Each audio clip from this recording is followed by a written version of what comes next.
everybody, welcome back to my channel Made with Love. My name is Heather and I know this is not a good spot, lighting's bad. I'm standing here by my back door because I'm going to make some rhubarb peach jam, and so I'm going to grab the fresh rhubarb out of my garden. So I'm going to show you exactly what my rhubarb looks like.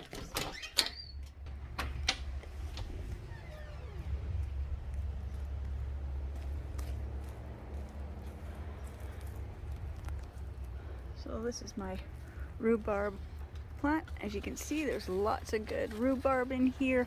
Move the small leaves out of the way.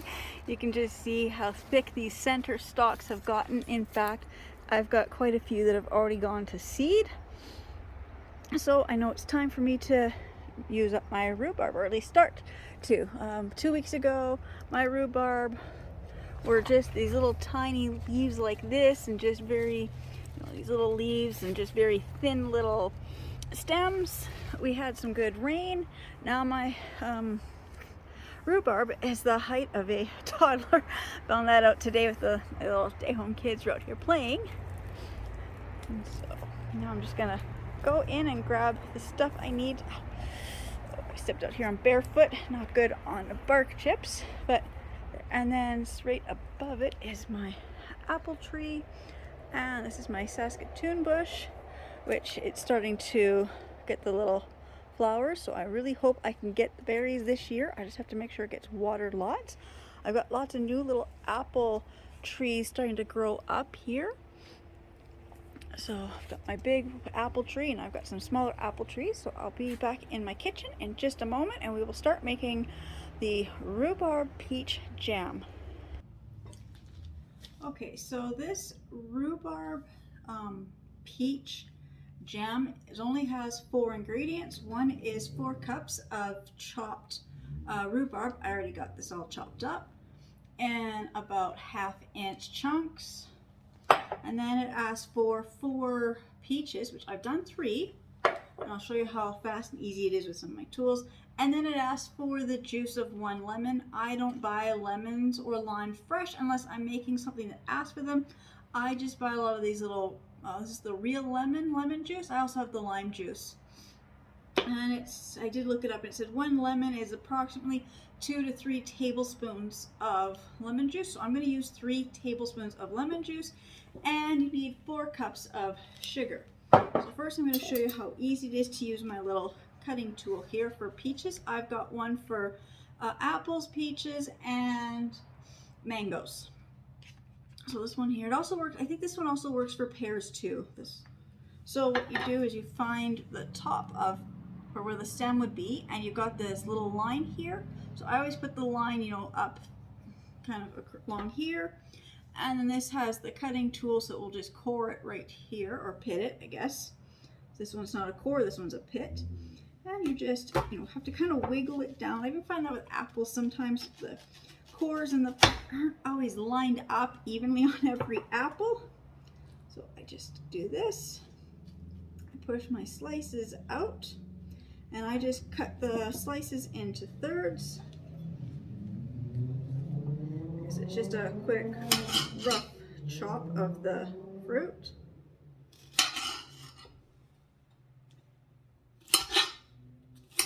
Like that.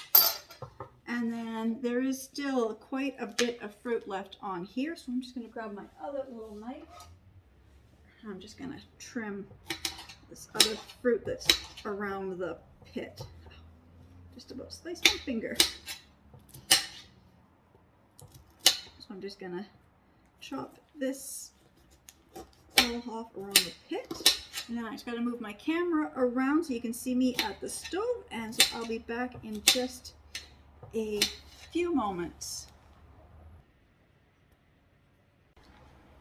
Okay, I just about missed a very important step. And so I was just gonna move over to the stove, put everything in here, and then start to cook. You're supposed to mix everything together, and then you have to let it sit for an hour before you cook it. So I almost missed that first crucial 1 hour of mixing everything together. So I'm gonna pour in my 4 cups of my chopped rhubarb here. It was from my garden, so it was really good, washed really good. I've got my 4 cups of my peaches. Now I've left the skin on. I guess if you didn't like the skin, you can peel it, but I like a little bit of chunkiness when I make some of my jams. I mean, you can always puree it later if it's a little too chunky for you. I know some people will, I don't know, you blanch them or something, hot water, and then the ice bath, and the skins are supposed to peel off or something. I don't know. I don't do that. I just keep the skin on, because I think the skin's got good fiber. So those were, you know, same with apples. Oranges I peel unless I'm making something, and then I will always peel and save the rinds. So this is 3 tablespoons of lemon juice. And then I need 4 cups of sugar. I'm just going to grab this 4-cup measure here and just measure out 4 cups quickly. I don't know if there's 4 cups left in this container. I may have to open my brand new bag of, well, I'm going to have to now, obviously, but do I have 4 cups? I have exactly 4 cups. That's what I thought. I think this holds about 12 cups of sugar. So I had exactly 4 cups, and just going to put this in, and there's my doorbell. I'll be back in 1 second. Okay, sorry, just a bottle drive, but okay, so I've got my 4 cups of sugar. I'm going to add that in here. We already took all our pop bottles a couple of weeks ago, so don't have any for anybody this time. 4 cups of sugar, and I know I should have used the other measuring cup. This is all wet, but that's okay. Give this a good stir now. Oops, this is gonna get it sliding off the cutting board. Okay. Now, last couple of years, I'm usually do my slow cooker jams and jellies. I do like that. In fact, the other night, my daughter, when I saw that the rhubarb was ready to, you know, start baking with, I told my daughter, yeah, we gotta go and we gotta get something first to make rhubarb something with. And so we went and we bought a box of the pectin, and then I found all my recipes that I find for rhubarb. None of them take pectin. So I'm going to save the pectin for when the apples are ready in September. So now this is all well mixed in here. Nice fruit and sugar. So now I have to wait for the lid on, and I have to wait 1 full hour. So I will be back in 1 hour, and then we can start to cook. Okay, so it's been a little over an hour. So this is what this looks like. It's all, I got this nice syrup, you know, sugar syrup in here. So now I have to turn it on to a medium-high heat and bring it to a boil. And then once it's at the boiler, then I got to turn it down, and then I put it on a low simmer for about 15 minutes.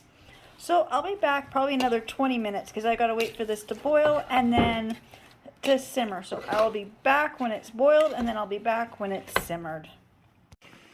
Alright, so it's boiled. In fact, I had the lid on. I ran upstairs for a minute, and I forgot, forgot that I had it turned up a little higher. I was just upstairs a couple minutes longer than I thought, so when I came down, it's really come to a good boil. So there's all the fruit. And now I'm just going to turn it down because it's on a medium high. Now I've got to turn it down to a simmer. And I just have to leave it on to simmer till it thickens. I think it says about 10-15 minutes. So I'll be back when this has been simmering for about 15 minutes.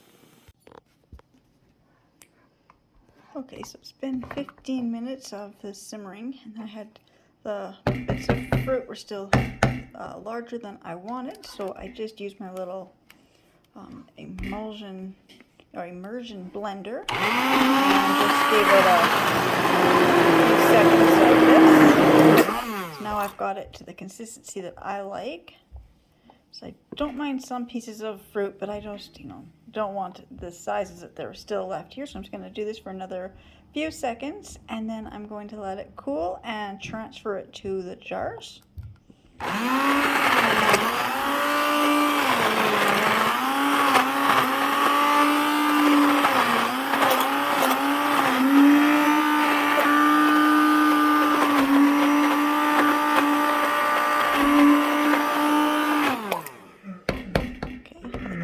that looks good. That's the consistency of the jam I like, or I don't mind some fruit. If I was making like a marmalade, I like bigger chunks, but for jams and jellies, I like just a few little pieces throughout.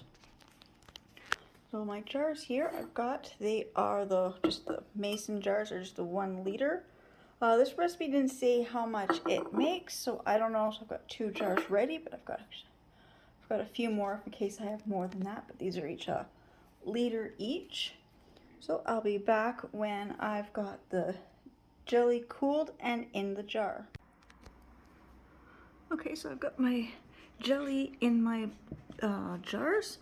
I got to about 3/4 full on this jar, and I had so much sauce left, or jelly left in the pan. I didn't want to go this full up and then end up having, didn't know how much I'd get in the second jar. So I got half a jar here. I couldn't find my smaller ones, or else I would have had it all in the one big jar. That all I had were just my 1 liter jars. So I said this jar here is about 3/4 full. This one's about half full. So I made about a liter and just under half. So just under 1.5 liters of jelly. It tastes really good. Now, if you were gonna can these to preserve, you could put them in the hot water bath and seal them. I'm just gonna put the little screw cap lids on and put them in the fridge. I've just got the basic canning lids here. They came with these jars. I sanitized these really well. I was sanitizing the jars and the lids while I was making the jelly. So I don't have to screw this on too tight, because these are just going to go in the fridge. They're going to get used up within probably the next 2 weeks anyways. I think they last probably 4 weeks in the fridge if you're not going to do the water bath. And if you actually do the water bath and can them, they should last, quite a while longer. I don't quite know. This recipe didn't say how much I would make. But I do like the taste of it. It is actually a little sweet for my taste. So I would probably, next time I made this, I would probably only use 3 cups of sugar instead of 4. So I'm going to experiment with that while I'm doing some of my cannings. I got more rhubarb to deal with, so I'm going to try my next batch. I'm going to try with 3 cups of sugar, and I think I'm just going to do a straight rhubarb jelly. Alright, so I just want to say thank you so much to everybody who's watching my videos and subscribing to my channels, and I'll see you in my next video. Bye!